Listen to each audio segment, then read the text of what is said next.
what they're preaching, and no one seems to care. Well, a lot of people care. You know, I'm a small business owner. I'm one of the few in Congress actually still owns a business, employ hundreds of people back in Texas. But the fact of the matter is, you know, I think a lot of businesses, especially Main Street. Now, remember, Main Street business is 70% of the payroll, 75% of the workforce. And Main Street business still runs this country, and and these are bullies. These people bully people. The fact of the matter is, if we get back to Main Street values, and I'm an old school capitalist, if we get back there and let competition work, a lot of this we won't have to do. You won't have to bow to these people, for crying out loud. Competition, let the consumer decide. Let people compete. Take the regulations away from people. And all this conversation about, like you just brought up, about siding with the Chinese and this and that, you know, you can't be all things to all people. You eventually got to go back to your roots. And that's American capitalism, where you can invest 100, lose 100, invest 100, make 100, risk and reward. And we've got to get back to that. Otherwise, the private sector is going to be choked out. Main Street America will be choked out. We'll have these big companies that nobody put their arms around what they stand for or whatever. And I think that's a big problem. And I think that we need to look at these folks as bullies, and we need to stand up to them. And we need to buy, at the end of the day, buy American. That's the name of the game. So. Yeah.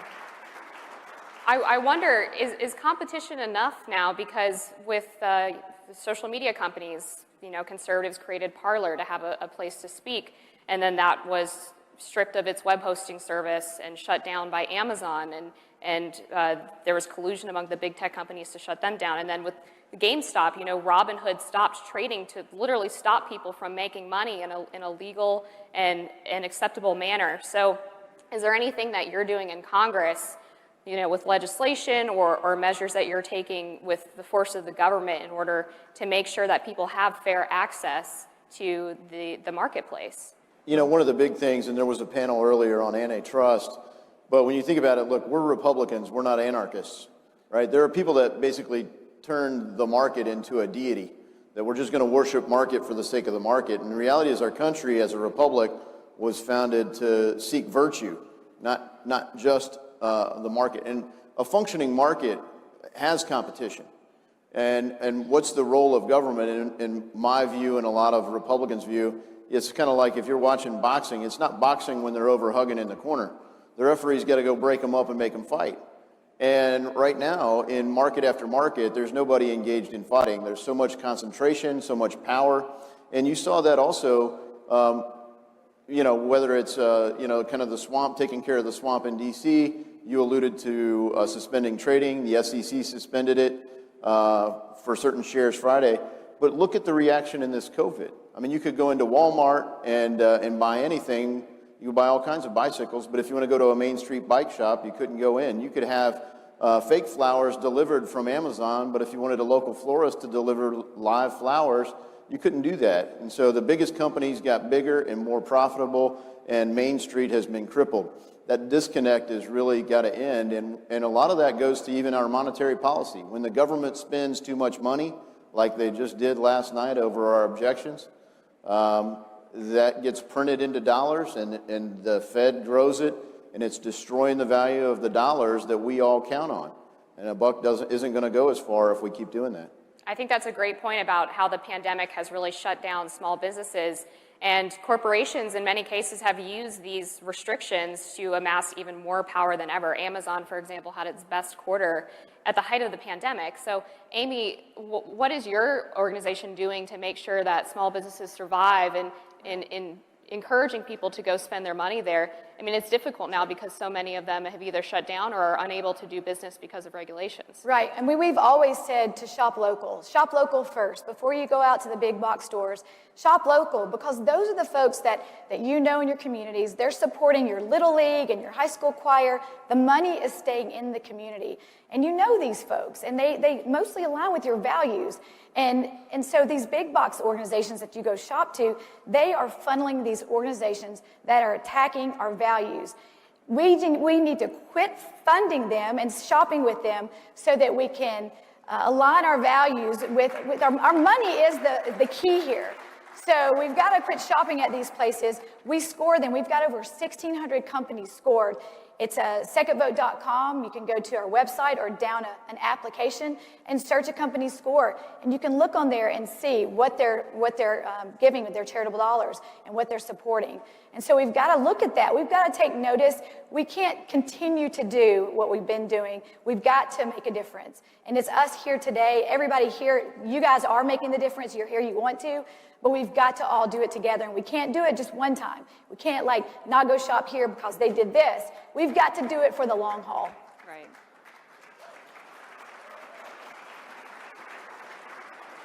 Yeah, it's a lot of work, but with your organization, you can empower yourself and, That's right. and your family members and your community to shop at places that align with your values. Unfortunately, it seems that it's not just private business anymore. There's actually a collusion that's going on with the government. For example, back in 2013, there was Operation Choke Point, where the government was encouraging banks to basically deplatform individuals and deny them access from the economy. So how do we fight back against that problem? Well, let me bring up that Operation Choke Point. This was a total takeover. Somebody sat down and listed 45 businesses that they didn't think the bank should do business with. You can probably guess what they were: gun stores, finance companies, car dealers, and I may be the only one in Congress that was directly affected by Operation Choke Point, where I had a bank that I'd done business with for 23 years, even served on the board at some point in time, call me one day and say I need to remove all my money in 24 hours out of the bank because they didn't want to finance a car dealer or a congressman. And this happened all over, and it happened to small people. I was fortunately able to get a bank, but it put people out of work. And that was a product of what they call the CFPB, if you follow that, War on Financial Services. And with President Trump, we were able to slow that down. Now it's building back up again, and they're going to be put more people on there where small business cannot borrow money, small business can't have a checking account, they just choke it out, and then you got the big boys running it with the attitude we see, in-your-face attitude, a socialistic attitude toward the economy. And that's where we are today. And so when you talk about Operation Choke Point, you won't be able to buy a car, you won't be able to buy a gun, you won't be able to start a business, you won't be able to do anything. And then, of course, we know the government owns us, and we know the road that takes us. So it's a dangerous time. And you just look about a year ago now, we had an economy that had more jobs than people. How could that ever happen? Did any of us think that would happen? I didn't think so. We had more jobs than people, and now this president has gone in there in 3 weeks, just gutted everything. So we can get back to where we were, but that's why 2022 is so important. We have to make sure we get the House and get the Senate, so we're not having these kind of conversations 2 years from now. So it's a dangerous thing, and you got to watch the big companies because they'll choke the little guy out. And like you said, the little guy is America. That's right. The little guy is our friend. The little guy is the payroll. The little guy is the deposit. The little guy is the one that gives you service. And the little guy is the one that knows your name. That's what we're fighting for. That's risk and reward. It's American capitalism. So let's support them. Let's support them Totally. and quit supporting these other organizations. Yeah, the importance of elections really can't be overstated. You're on the Financial Services Committee with Maxine Waters, Al Green, 3 out of 4 members of the squad. These people have so much control over who gets access to the economy, which businesses get to stay open. Tell us about working with these people. How much control do they want? Well, it's a tightly controlled committee, as everyone has found out. Maxine Waters rules it with an iron fist. But if you look at the ideas that Roger talked about in Operation Choke Point, the idea that you can cancel people, look, Congresswoman Ocasio-Cortez has made the case, like, no one should bank these people, right? And you would think that people that in the past have experienced discrimination, where they couldn't get a loan because they were the wrong people on the end of this people. And look, that's a reality in our country. We shouldn't deny that, but we should fight to make sure we don't go back to that and just replace these people with some different group of people. And when you can't make it illegal on the front end, like guns, they will try to make it illegal on the back end by So you need a loan to buy a gun. And we need to cancel all the businesses, and we need to support the small businesses, but we don't want to give them any money during this time. Because God forbid the states and the local cities have some money, and God forbid that people make a minimum wage so that they can spend the money at the small businesses. But stop canceling everybody, but we need to boycott all the business. Wow. Here you go, kids. This is the opening.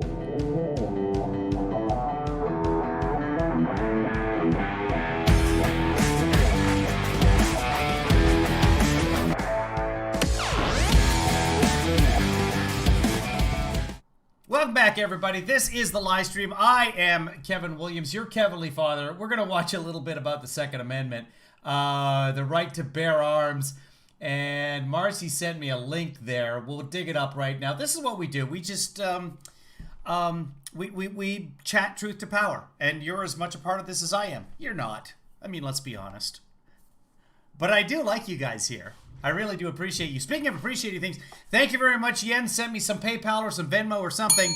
Thank you very much to Jens. I just saw Jens earlier. I was listening to this, guys, as I was getting ready to do the show here. And by getting ready, I mean I went to the bathroom. Oh, and I didn't get myself something to drink. I wonder if the neighbors can hear me. Can someone get me something to drink, please? This is just... Now they're going to cancel. It's all about Wall Street. You're the Republicans. You love corporations. Literally the last guy we were listening to was saying, oh no, the corporations aren't going to donate to us anymore. So now you're going to retaliate? Is that what's going on? The right to bear arms, and she has bear arms. So this is, these are a couple of our favorite. This is BIGGS. Andy Biggs, one of the stupidest, oh God, did we miss Tom Fitton? Hold on. There was a commercial that I saw earlier in the day. It was during my shower, and I was like, what is happening? Hold on a second here. Let's see what this is. Tear down this wall.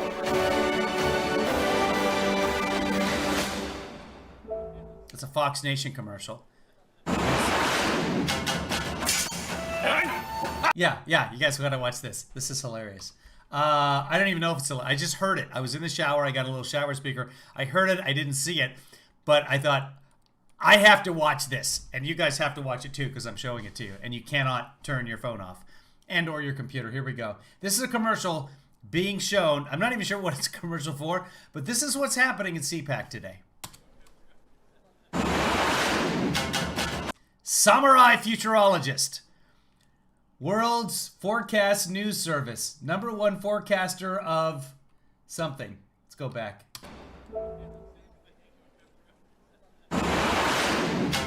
Japan's #1 forecaster forecaster of international relations. You forecast your international relations. Samurai Futurologist. The last samurai is right back. Hello, America. Hello, American conservatives. My name is Genki Fuji. I'm a Japanese journalist and an author of more than 70 books on international relations. I run online World Forecast News Service. That book that he just showed was written by Doug Weed. I'm not sure why there's an American book, Inside Trump's White House, right on top. That's written by Doug Weed. That's not written by the Samurai Future guy. Okay, let's go back on Future Samurai guy. I'm a Japanese journalist and an author of more than 70 books on international relations. Okay, but the book that you're showing, I get it. Those books lined up behind him, those are his books. Fantastic. More power to him. I haven't written a single book, let alone 70 books. Inside Trump's White House. They just wanted a book with a picture of Trump on it because this is the party of Trump now. I run online World Forecast News Service. I respect President Trump and American conservatives. President Trump fought against Chinese communists in order to protect the entire free world. President Trump, he's a real American samurai. I want to make US-Japan alliance stronger. I want to build solid friendship with real American patriots or American samurai. Let's fight together for freedom. Let's slash the cancel culture. Let's start US-Japan Samurai to Samurai Alliance.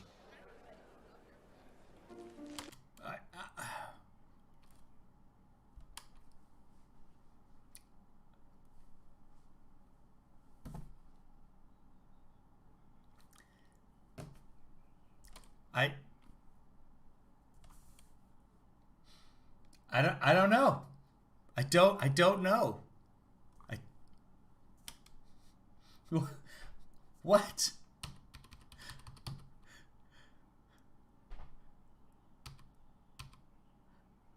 I'm gonna go full screen on this. I'm gonna go full screen because you got to see what's written underneath as well. Hold on. Here it is. This is full screen. This is what they're seeing right now at the CPAC. My name is Genki Fuji. I'm a Japanese It's also out of sync, by the way. It's not just he's not being dubbed.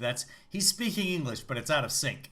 journalist and an author of more than 70 books on international relations. Doug Weed. I run online world forecast news service. I respect President Trump. Okay, Online world forecast news. Okay, so so there's a book. There's a book on his desk here, and it's got Trump on it, and it appears to be a Japanese book. White House, inside Trump's White House. But he's not Doug Weed, so I'm not. News service.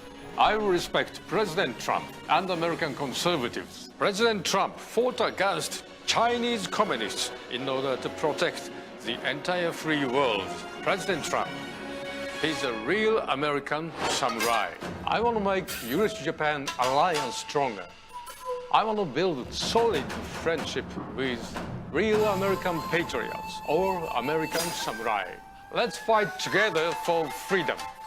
Let's slash the cancel culture. Let's start US-Japan samurai to samurai alliance. Okay. Well, I think that alone was worth it. I don't know the broadcast can go anywhere from here. What? I don't know. So, aren't you glad you joined us today? This is the live stream. We're going to take a look at Andy Biggs and Lauren Boebert. This is a discussion of the Second Amendment. I'm going to start playing. I'm going to get myself something to sip on, and I will be right back. Representative Andy Biggs, Colorado Representative Lauren Boebert, former state representative Vernon Jones, and your moderator, talk radio host Dana Lash.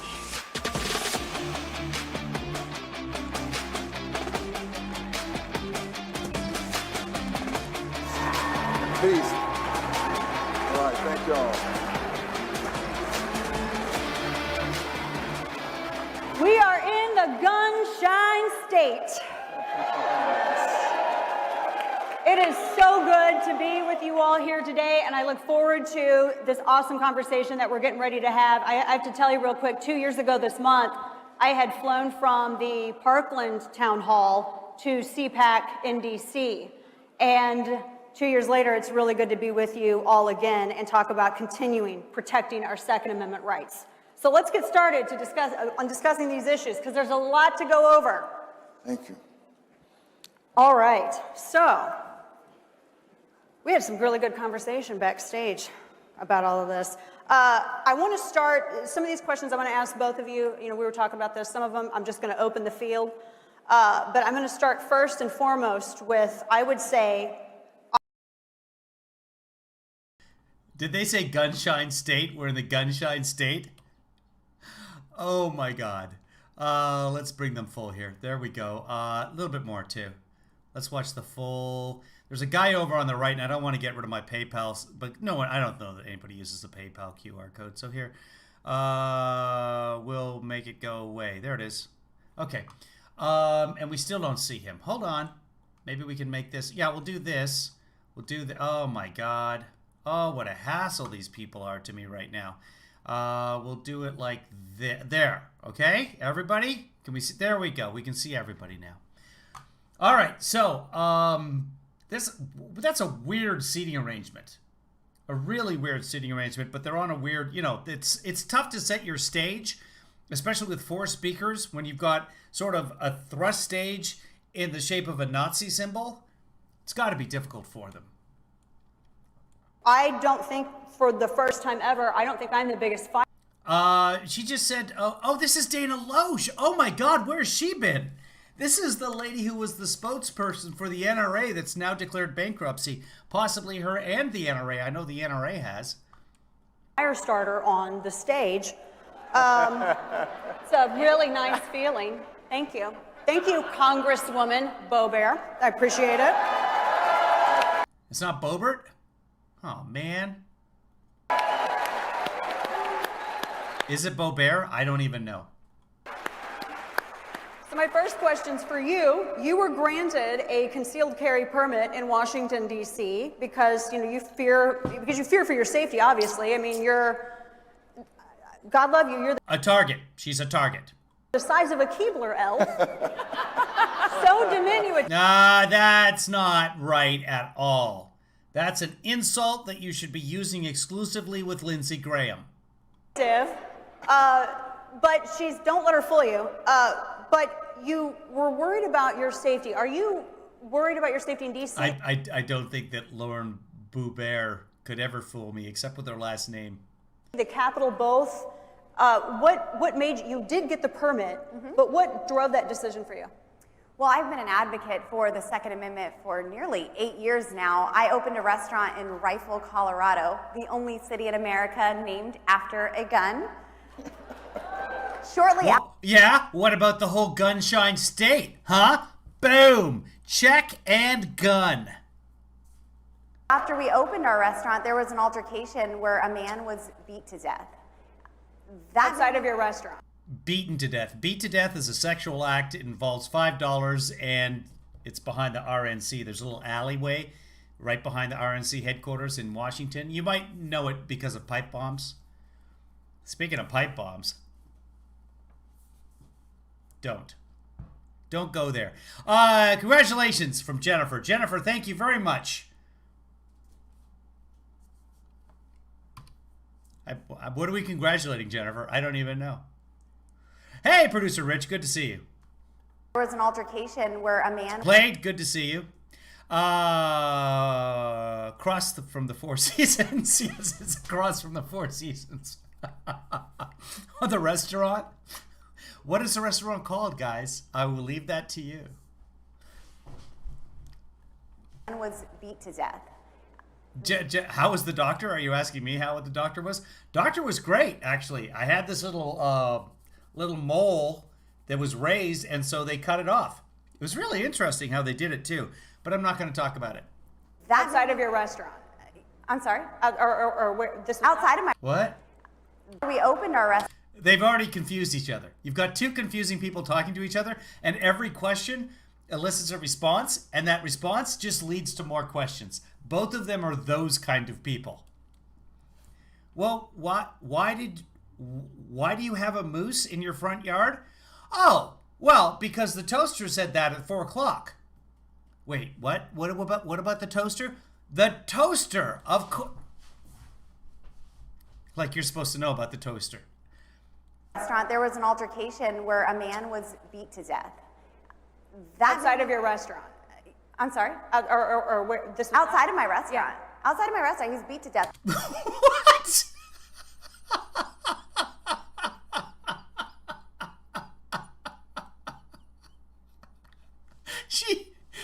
She doesn't understand what the question is in reference to, and it's to the sentence she just completed.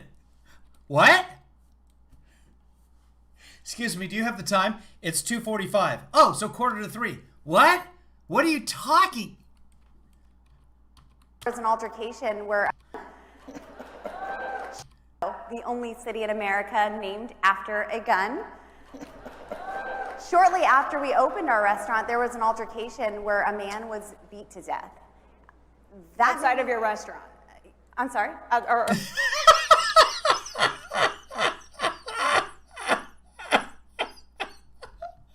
I have a restaurant, and when we opened it, a man was beaten to death right outside your restaurant. I'm sorry? What restaurant? I can watch this over and over again. This is all we're doing today, guys. I got an audition. Screw it. I'm passing it up because this little exchange right here is everything you need to know about Lauren BOEBERT.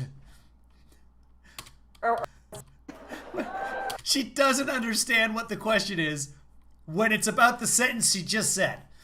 I'm sorry? You should be. Shortly after we opened our restaurant, there was an altercation where a man was beat to death. Outside of your restaurant?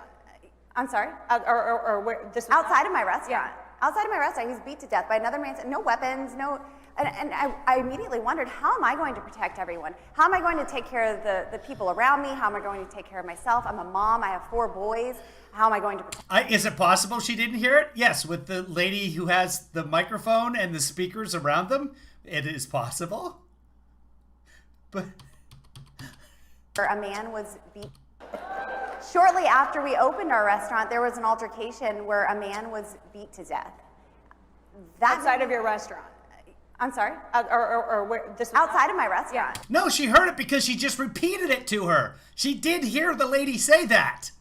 She's just not quick enough to connect those words with the words she just said. She doesn't, Dana Loesch doesn't repeat herself. Lauren repeats her. She heard it. outside of your... Okay, yes, me. So it's taking me 15 minutes to get 10 seconds through the video. Can you maybe quit jumping back every 10 seconds? No, yes, me. Not for this. I will play this endlessly. Welcome to this show, whatever we call this show. I'm sorry? Welcome to I'm Sorry. I'm your host, Kevin Lee Father. One more time.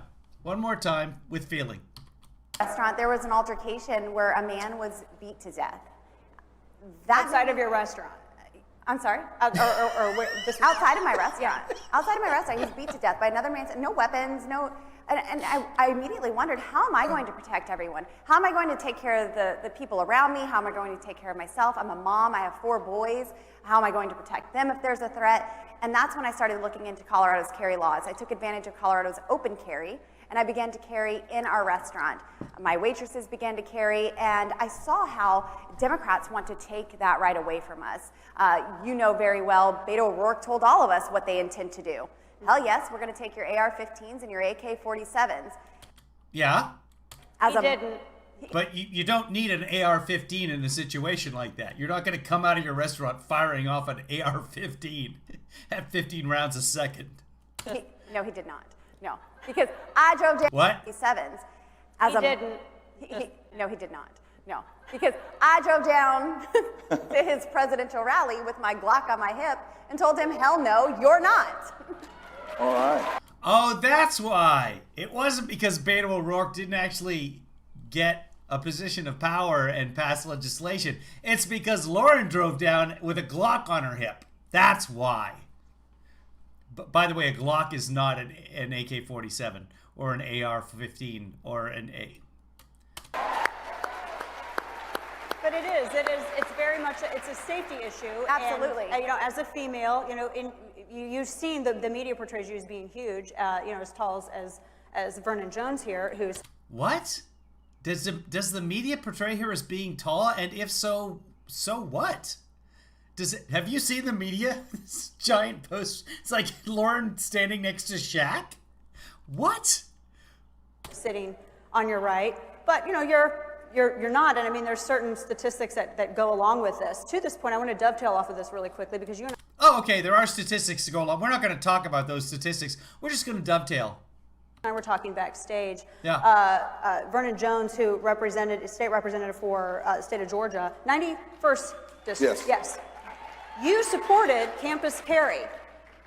Being that we are in Florida, and Florida has led the way on concealed carry, Florida has led the way on firearm rights. There have been a couple of step backs with red flag laws and the disenfranchisement of rights for 18 to 20-year-old military-aged people who would be in college. You supported campus carry in your state. Tell me why. Well, first of all, those who come on. First, can we talk about his socks? Actually, I really like them. I'm all for Vernon Jones socks right now. Can we get a close up on that, Steve? Can we do that? Thank you, Steve. Thank you very much. We need to talk about those. On campuses to perpetrate a crime, they know that they have access to sitting ducks. I like the color. I'm a big fan of Bert and Ernie. I'm a little bit confused as to what pride we're supporting with those socks. But if they know they come on campus and they're going to commit a crime, and some of my friends are hanging out with Smith and Wesson. Campus carry is a lot of schools, colleges, etc. are gun-free zones. That doesn't mean no guns are allowed on the campus. Police officers, etc. can have guns. That just means that any student can't bring a gun on without the correct permits, etc. That is the way that they can press charges in gun-free zones. If somebody's, for example, a student in a high school, this happens all the time all over America. A student in a high school is found to have a gun in his locker, which usually does not mean he's going to kill somebody, but is a pretty good warning sign. And so that you're able to either press charges and force that student to get counseling help or just get counseling help. That's why we have the gun-free zones. It's not to say no one can have guns. Police officers can have guns in gun-free zones. There's military gun-free zones, and those are different as well. But they should have had a different name for them. Enforcement gun zones or something like that. They're going to see something come back at them, and I doubt they'll feel the same. So many women at night are going through campus trying to get to their car to leave or to come on campus. They need to protect themselves. People, period, need to protect themselves. I believe people who are law-abiding, like me and all of us here, we want the right to bear arms. My mother was 90 years old. She passed last year. And about 6 months before she passed, she said, "Hey, Vernon, you have my gun? You have my gun, don't you?" I said, "Yeah, Mom. What are you going to do with the gun?" "Well, I just want my gun just in case somebody come up in this nursing home. I want to start blowing away." I mean, you know. Oh, Mama. That's a really good defense for giving 90-year-old people in nursing home guns. I was on the other side of the fence till now. Why? Well, that's a cheerful anecdote. She's dead now. Jones. So now we were reared responsibly how to handle a gun. So that's nothing new. We have to protect. Like, we don't let her drive a car, but here, Grandma, have a gun. That's weird. The Second Amendment. I had to command a very large police department, probably one of the largest in Georgia when I was county executive. I've lost a number of police officers, and I've heard people talk about shootings and killings, and I've seen it on both sides. I've seen officers killed, and I've seen individuals killed. The fact of it is, law-abiding people who want to protect their property and want to protect themselves, they use guns responsibly. But you have some bad actors out there. But we have laws in place. If you're a felon, you can't purchase a gun. Many states have that. And when we see, and one of the problems I have with this so that's a good thing. So a gun law is a good thing. I'm with Vernon Jones on this thing. Many states have that. That's a good law to have. Let's pass that nationally. Judges agree. Thank you, Vernon Jones. What a wonderful idea. Vernon Jones wants more gun laws. I didn't think we'd accomplish anything today, but I think we have. We need more gun laws to keep felons from being able to buy guns. We need a universal background check, and we need to have guns in retirement homes. I think we've got this all sorted out now. This is progress. Baby steps. Legislation with Mark Rubio, I don't know if you're getting that later, but it says if you're a domestic terrorist, well, what's the definition of a domestic terrorist? Does it mean that Vernon Jones, if I go to the United States Capitol and I want to protest peacefully, now I'm under the terrorist watch? And not if you protest peacefully, Vernon. I mean, that's really obvious. And I haven't done anything wrong? Wait a minute, that is... Well, then you haven't done anything wrong, and you wouldn't be on the terrorist list. It's for terrorists.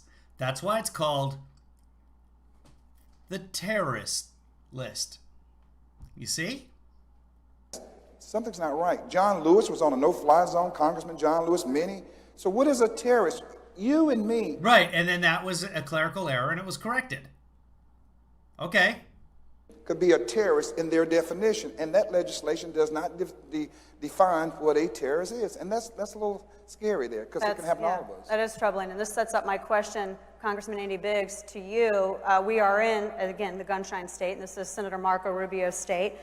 He has reintroduced legislation It is called the Terror Intelligence Improvement Act, and I'm going to read a quote from the bill. It says, the bill would also provide more authority for law enforcement agencies to go after suspected terrorists while safeguarding law-abiding citizens' Second Amendment and due process rights. Well, I've read the bill thoroughly. I've written quite a bit about it, and I've discussed it a lot on air. My concern is the use of lists, Congressman, as evidence. I don't want a terrorist buying a gun, much less, I don't even want them walking out on the street, much less buying a gun. So if we're that worried that we're going to enforce a penalty. So maybe have strict background checks with a computerized record of all the gun owners. Maybe. And because once you've bought the gun, once you've gone through a background check, you should be able to buy a second gun if you want to. You should be able to go to a bank and take out a loan so that you can buy a gun from your mom and pop store, right? So Dana Loesch, it's all for gun laws. Why not just indict them? Why not arrest them? Yeah, I mean, that really gets to the point of what a pre-crime is. So if you say it's somebody who is a suspected terrorist, what do you mean by suspected terrorist? We have definitions of terrorist. By the way, the left, we had committee hearings this week where they basically defined anybody who voted for Donald Trump as a domestic terrorist. They did not. No. So what are we? Are we all suspected? Again, Andy Biggs' miscomprehension doesn't mean he's right. Just means he's miscomprehending things. Terrorists because there is a mindset but in the authoritarian left. So you actually, it's kind of a misnomer when they say they're going to protect due process. You cannot protect due process and put somebody on a list and say they're a suspected terrorist, and because they're a suspected terrorist, we have no reasonable articulable suspicion. Ian Hartley asks, Kevin, you were demonetized for a month and the viewers contributed, so the contributors cover? I haven't done the math on it yet, and it's hard to say because I never know what I'm going to make from YouTube. And that's one of the things about being a YouTuber. That's why people leave the platform or whatever. You never know. Just I was making money, some money from YouTube, and some months it's, oh, that's pretty good. And some months it's like, man, that's nothing. You never know because you don't control how many views you get. You're not under contract or anything like that. And it's also how many people click through an ad, how many people skip through the ad. There's all kinds of variables. But what I can say is this, I'm overwhelmed by the generosity of people who've donated. If you don't know what Ian is talking about, YouTube has demonetized me. They demonetized me back on February 4th or 5th or whatever, which means I can't get any money, any revenue from Super Chats or the ads that play before my shows. But you people have been donating profusely in order to make up for that gap. And I really appreciate that. I truly do.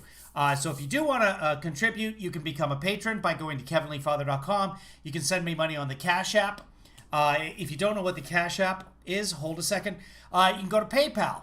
And if you're out of the country, you can just PayPal me at yourkevinleefather@gmail.com. yourkevinleefather@gmail.com. And then, of course, Venmo. Again, I want to give a shout out to Jens, if he's still in here, for the contribution he made right after the last broadcast ended. If you don't have the Cash App and you live in the United States, you can use the Cash App. Use that code up there to get it up in the top corner right there. And if you use that code, then I get $15 once you sign up for the Cash App. Then if you send me $5, you get that $5 back. So just for you signing up, I get $20 and you spend nothing. So that's a great way to help make that up.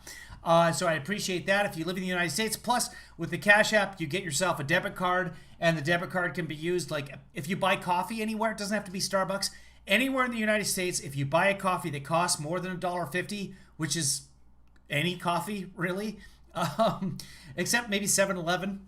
So if you buy a coffee and it's more than $1.50, they give you $1 off that coffee. I don't know how they do it. I have ordered my debit card from Cash App. It's going to arrive soon, and I have a little story about it because I designed it myself. So you guys I'll share that story with you when it gets here. I'm so excited. It's been sent. Anyway, again, just to stress the point, thank you very much to everybody who's been supporting the broadcast. If you can't afford to send me a few bucks, that's absolutely fine. I'm glad that you're here. Nobody has to give me anything. I do this voluntarily. And if you can't afford, what you can do to help is share this broadcast with a friend. We don't have any probable cause. Thus, we cannot arrest, we cannot adequately investigate, but we're going to put them on a list. That is a huge hole and a violation of our constitutional rights, both the Fourth Amendment and the Second Amendment, and that's a real problem here, and those are some of the underlying problems with that bill, and that should be a flusher. We should just be flushing that bill. And to that point, we don't even know the criteria for even getting on that list. There's been quite a bit written about this. Now, you have a terror watch list and then you have a no-fly list, but it's the same. We don't even know the criteria to get on this. And I don't know what the left has with lists, but I'm not a fan of that at all. Now, a couple of other things that I want to get into. We were just watching a program where there's a lady who has software that has a list of companies you shouldn't give your money to. Because I want to hit the big issues, and I want to get into some. I don't know what the left has with lists. What is that? I don't even know what that means. Personal stories here. One of the things that we were talking about. So Vernon Jones just said, the man sitting beside her with the Bert and Ernie socks, just said terrorists should not have guns, but Dana has a problem with there being a list of terrorists. You should just ask them. It should be up to each individual to admit that they're a terrorist when you ask them on the background check, if there's a background check. And this has been in the news because the Biden administration, they've promised gun control. Unfortunately, Joe Biden does not have the muscle in Congress to make that happen. I mean, I think what Manchin Toomey went through the Senate by like 53, 54.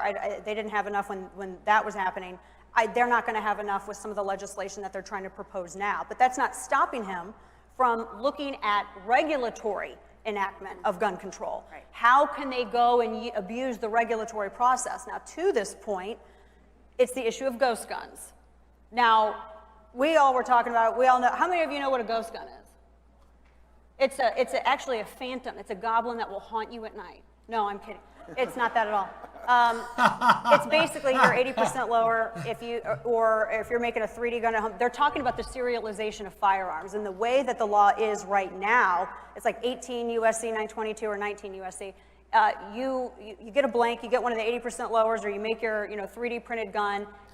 So the gun, you're allowed to print all the parts of the gun except the receiver. That's the part that makes it fire. A receiver, you're not allowed to make that, but you can with the 3D printers, etc. So far, no one's really come up with a 3D printer gun that is available in wide release. But those are the kinds of things that could get through metal detectors, etc., and aren't registered anywhere. So you could be committing crimes with these 3D printer guns, and there'd be no tracing the bullet back to you. That being said, it's not an issue as of yet, but it could be. Still federal regulation that says it has to be detectable if it's polymer, plastic, you have to have a percentage of metal. If you're a hobbyist, you can, with your 80% lower, you can make your own firearm at home, and if you sell it, it has to be serialized. So whoever wants to take this first, we can either go with Congresswoman BOEBERT or Congressman Biggs or Rep. Jordan as well. We could.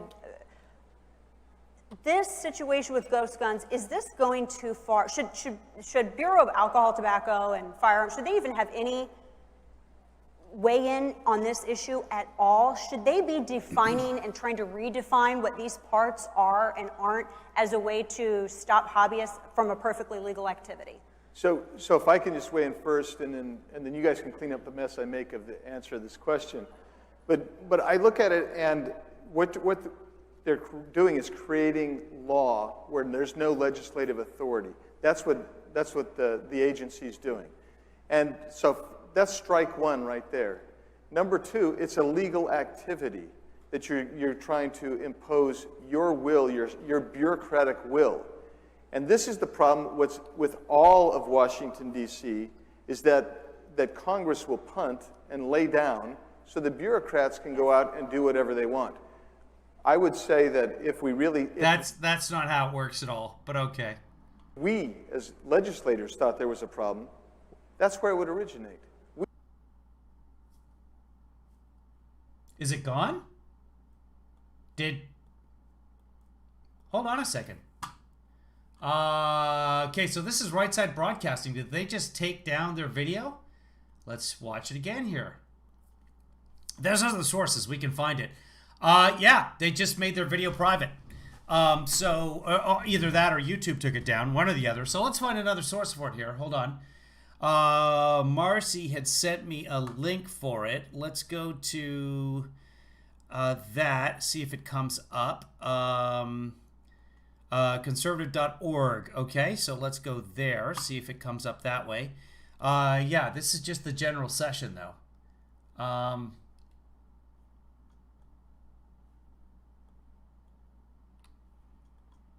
We may have luck here. Hold on, let me see if I can find another feed for it.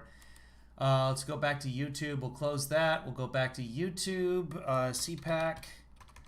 See if we can find BOEBERT. And, well, this is the feed from the Sun. We'll pull this up and see what we can find. Speaking of backs, here. Hold on. Speaking of backs, it came right after that. So, yeah, we might get lucky here. Oh, this is a way better feed. I'm just going to open the field. But I'm going to start first and foremost with, I would say, I don't think for the first time ever, I don't think I'm the biggest fire starter on the stage. So you actually, it's kind of a misnomer when they say they're going to protect due process. You can't. But we could talk about this all week. This is a heavy question, and I'm going to hear from all three of you. Do you think that the National Firearms Act or the Gun Control Act or both should be repealed, yes or no? No. Yes, you. Yes. Oh, wait a minute now. What'd you say again? Should the National Firearms Act or There was a pregnant pause, Vernon. I was like, what? Can the gentleman please rephrase? What happened there? Should the National Firearms Act, the Gun Control Act... Thank you, Ian. Thank you very much. Ian just sent me money on PayPal. I appreciate it, Ian. Thank you very much.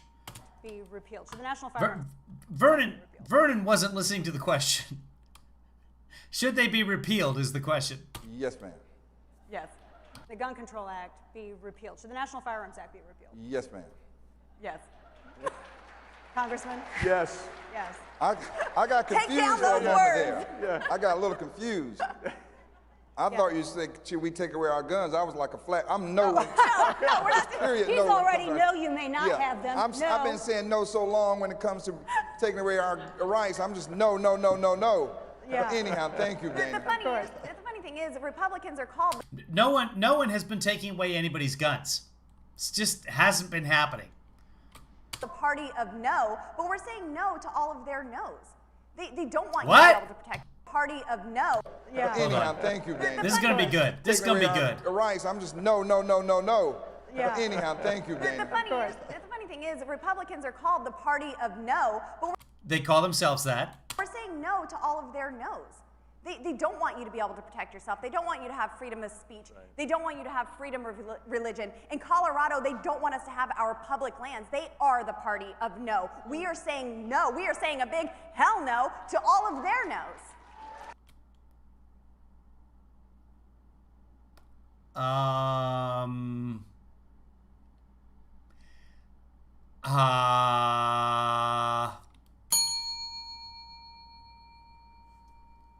That was for Ian.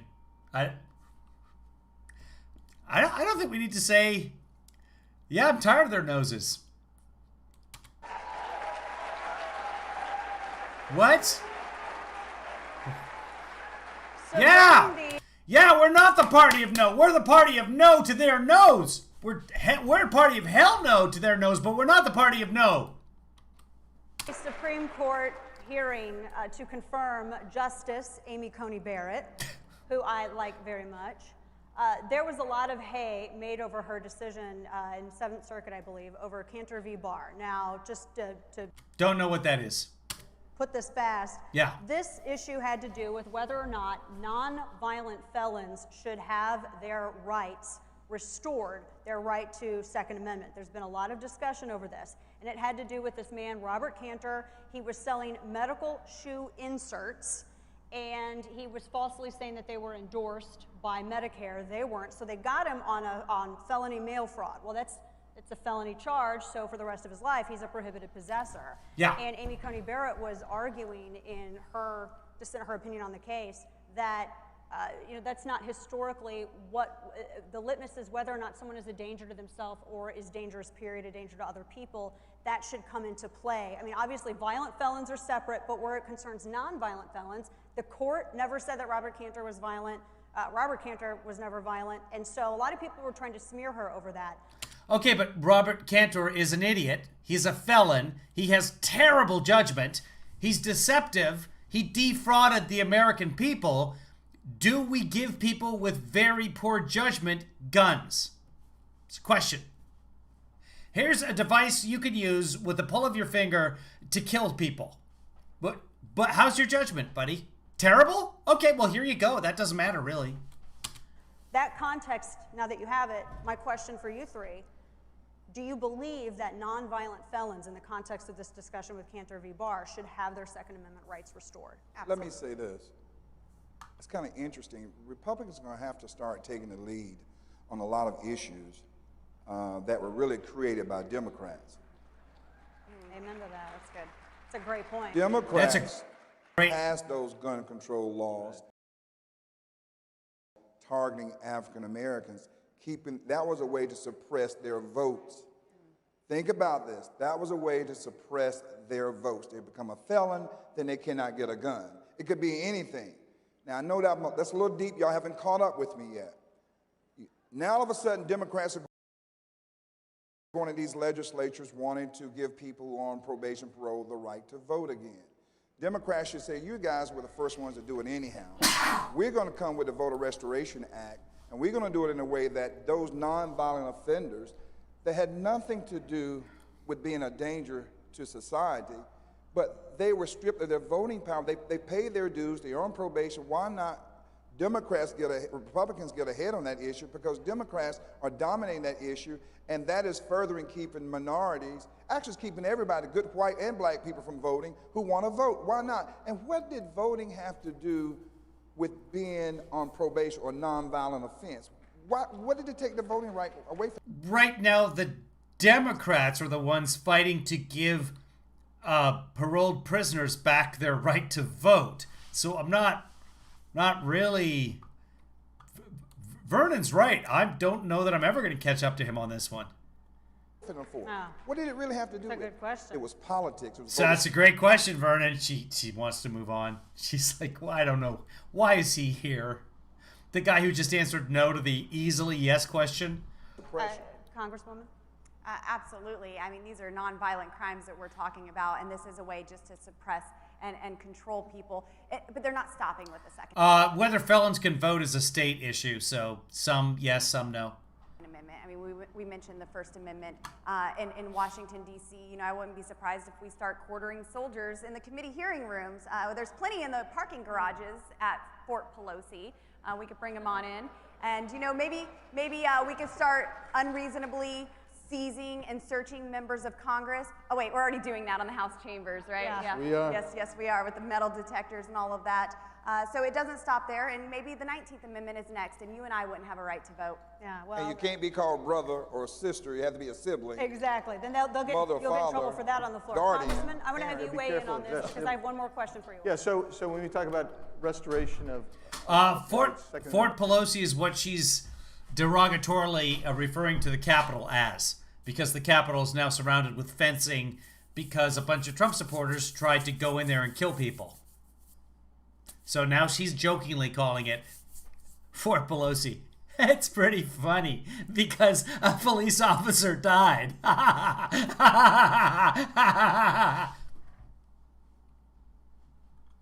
rights for nonviolent felons, that is a no-brainer, and we should be doing that.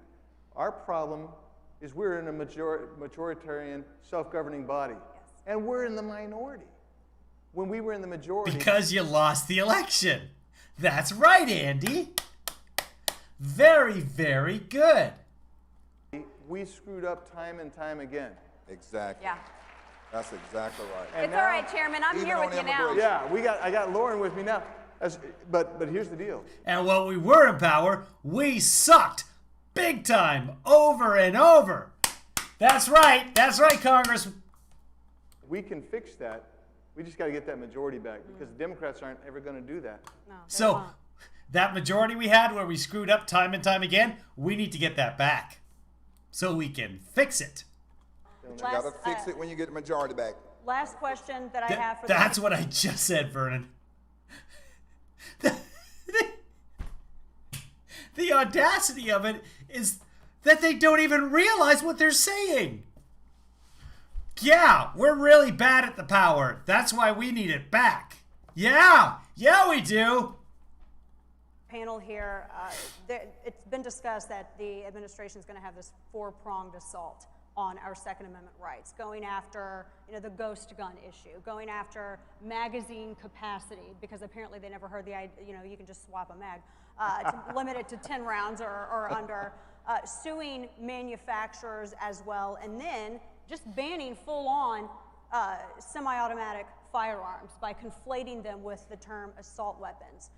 So for you two, and then to Representative Jones as well, Congressman, I'll start with you. What are you going to do in Congress to stop this from going forward legislatively? Well, so what we have to do is we have to stop, because I think the first two things they're really going to go for, I mean, you've got the ghost legislation, but they're going to go after allowing litigation. They're going to, because they think, oh yes, we think we can get the class action litigation on armament, ammunition manufacturers as well as gun manufacturers. We have got to not just work within the procedures, we've got to throw every speed stick down we possibly can. We have to make sure our colleagues in the Senate are there, because they have enough votes to stop that in the Senate. So, so we have to do that. We have to rely on the states raising their voices, governors raising their voices, and we need people like you raising your voices loud and clear, rhetorically fighting. You got to say that every time you say fighting or standing tall. Rhetorically fighting and standing tall. Nuances dead. That's how we do that. Yeah. And we can win that issue, those two issues. Congresswoman? Well, first of all, I can't even rhetorically stand tall, so thanks for that one. It turns out gun girls come in two sizes, small and extra small. So. This is... Are there no tall women who have guns? What would that be like if I was just, like, my whole life I was just running around going, I'm petite. I'm on a stage. Guess what? I'm tiny.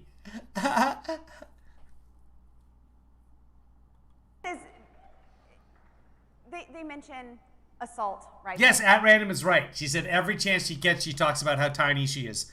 So how I guess she is tiny. How tall is she? Does anybody know? I'm sure she'll tell us, but... In this. I hate that term. I hate it so much. And AR Wait, is... what term? They mention assault rifles in this. I hate that term. I hate it so much. An AR is not an assault rifle. It's an Armalite rifle, period. Assault is a behavior, and a gun is an object. And so anything that they can do to hijack the language, to abuse the terms, to take control is what they're going to do. And I can't wait until we take that gavel from Speaker Pelosi in 2022. Rhetorically. Actually, literally. I mean, you had that gavel back when Trump got into power. And you guys have stuck by Trump, and now you don't have that gavel anymore. Turns out elections have consequences. Representative, you get the last word here. Good. First of all, I'm tired of you guys beating up on tall people. No, Dana, I'm going to be real brief. The bottom line is all of our constitutional rights are under assault.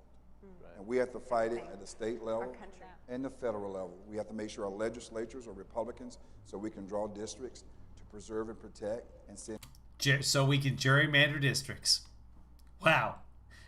They honestly, these conservatives, Tea Parters, Trump partiers, whatever you want to call them, they are all for gerrymandering. They don't see a problem with the principal unfairness of it. They're just, they have for years. It used to be a secret. It used to be hush hush. Don't mention it though. Don't talk about what we're doing. Don't talk about how we draw our districts so that we pack all the black people together so they can vote for one Democrat, but we separate all the black people with the white people and then they'll vote Republican and we get more Republicans. Sorry, I'll turn myself down. I'm a little bit excited. They are now, it's fully in the open. Yes, we gerrymander. We're all in favor of gerrymandering. They think it's a fantastic thing. Why? Because they won elections, and elections, they say, have consequences. But as soon as the Democrats win, oh, that's so unfair. Why aren't you guys more bipartisan? You're not listening to us. And the right people. We're just the party of no to your nose. Washington. And so I look at the whole thing. We're all under attack under the First Amendment, Second Amendment, the entire Bill of Rights. And so those. He's a very quiet speaker is what's going on. Framers of the Constitution got it right. That document has survived every document. With the black people being 3/5 of a person, is that the part they got right there, Vernon? That has been out there. They got it right. And They got it right the second time. The first time, they had the Articles of Confederation, and it was terrible. That's why they had to write the Constitution, which again was full of mistakes. Have an iPad or a laptop or. Yeah, because the Bill of Rights is not part of the Constitution. It is now, but when they framed the Constitution, the framing fathers didn't get it right. That's why the amendments exist. Or a cell phone. They were smart men that laid the groundwork, and I think all of us want to protect that Constitution, bottom line. That's right. The Constitution offers extreme protection of our rights, and we need to make sure it stays that way. Panel, thank you all so much. I so appreciate Thank you all. Congressman Biggs, Congresswoman BOEBERT, and Representative Jones. BOEBERT. Thank you so much. Thank you all. God bless.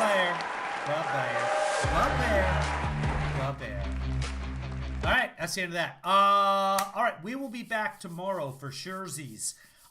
Trump is speaking, at least he's scheduled to speak. So right now we've got that scheduled. I will tell you when. Give me a second here to go into my YouTube studio.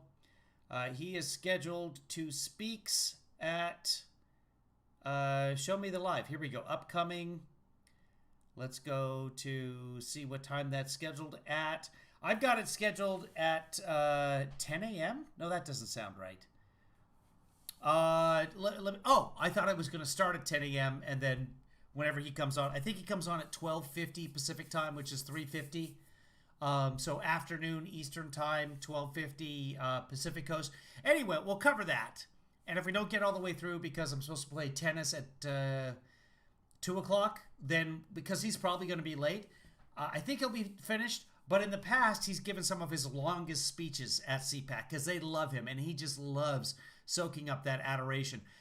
I don't think he's going to speak so long tomorrow. It'll be meandering. It'll go an hour or so, but I don't think he's going to pull another 92-hour speech because he's just not into it right now. He's really not. I don't even think he's going to run again. But it's Trump, so you never have any idea.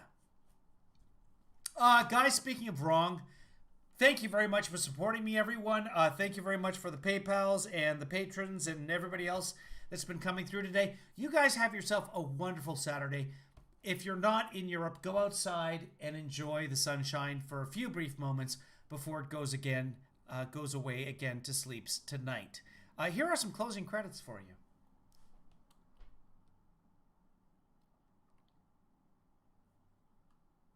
No? Okay.